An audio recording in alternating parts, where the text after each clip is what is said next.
Lacrosse fans, back for the last segment of the home game previews, and just recapping last week, Pat, the Flames went 1-1, won against number 7 Florida State, rival game here, but lost against UConn.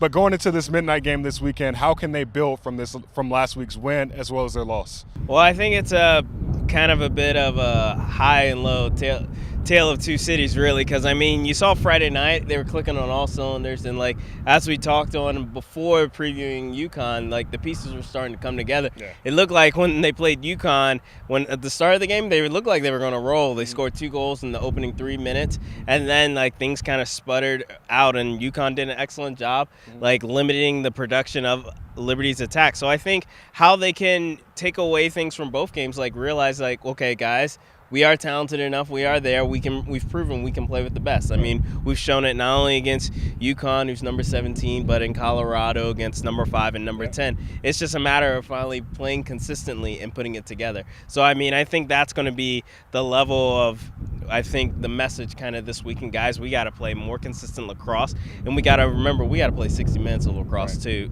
in order if we're going to squeak out not only a win against Davenport, but then again, a week later, a win against rival Virginia Tech. Right, and you and I were talking about it earlier, and I'm sure every, Coach McQuillan, Coach Zampano, they all disagree, but their home streak got snapped. Their 26-game home win streak got snapped, and I feel like it's kind of a good thing because those freshmen don't have that cloud over their head. But do you think that it was kind of a cloud over their head, that they had to, live up to standards like, hey, we got to win at home, or it was just one of those things that just didn't execute? Well, I don't think it was too much of a cloud overhead. Yeah, I mean, now that the streak is snapped, it kind of does maybe kind of get the monkey off their back. But actually, I mean, after talking to a lot of guys and even the coaching staff, they said it themselves. They're like, no, I mean, that was like the last thing we ever thought about. Like, hey, we're at home now, so we can't lose. I think they didn't care. They were like, night in and night out, whether we're at home or on the road, we got to win, especially against these top 10 teams, because we got to punch our ticket to nationals. And I mean, I think now that they have lost, like, I mean, it could be a good thing because, now they can start a new streak,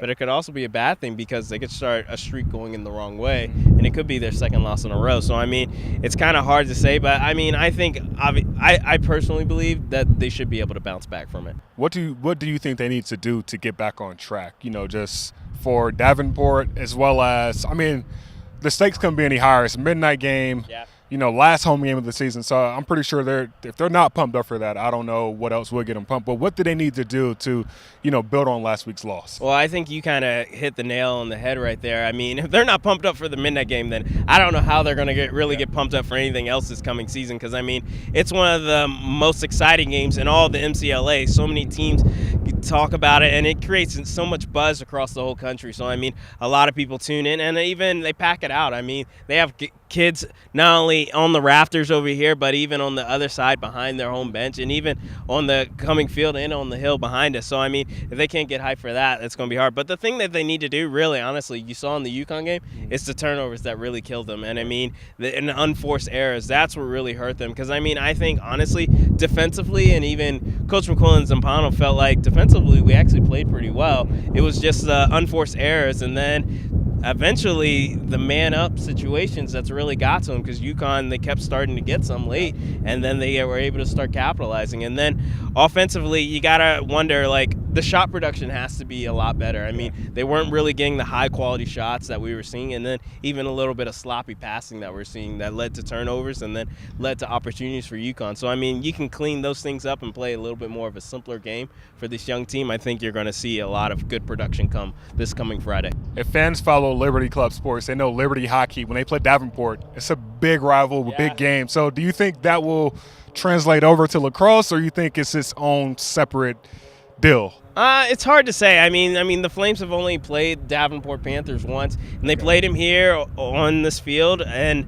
Flames were able to squeak out a victory. But the crazy thing about it is there's only a couple Flames that actually saw substantial minutes in that game against Davenport 2 years ago. So, I mean, it's going to be hard to say because this is a whole new crop. I mean, we've been talking about it all year. I mean, 20-plus underclassmen. So, I mean, it's hard to say. And Davenport, they're bringing some really top-notch guys. They have one of the best attacks in all of not only their conference but in the MCA, head by headlined by Brian LaRouque, who actually not only was two-time All-American, but this guy potentially, he's one of the best players in all of the country as he leads the nation in goals. And lastly, what do you expect out of this Davenport team? I mean, they're going to be pumped up as well. I mean, this is a big game for them as well. They can, come on the road, spoil the big night for, the seniors and, everybody else. So what do you think Davenport, what do you think is on Davenport's mind? I think Davenport's mind is like, hey, the streak has been broken for Liberty where they haven't lost at home, but they got another streak going on. They haven't lost the midnight game ever since they've started.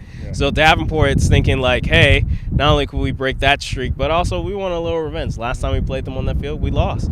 And so this is a young team that we have the chance, if we come out firing with our offensive production, like I said, they have a strong attack that makes up not only half the goals that they've scored this season, but all three members of their attack were on the all-conference team last year. And now they added a new freshman in Wilson. You got to believe he's going to be an all-conference honoree. But as I said, it's really headlined by LaRouque. I mean, this kid is a prolific scorer. I mean, he does fantastic things with the ball, and he not only gets guys involved, but he has a knack for putting it in the back of the net. So I expect a very fast-paced game between them and also an aggressive game coming by the way of the Panthers because they want to play spoiler to the to the Flames here in front of their home crowd. Midnight game this weekend, Pat. Should expect a great game, a great turnout. Always great talking to you as well. For Patrick Strawn, I'm Gabe Henderson for LFSN, signing off.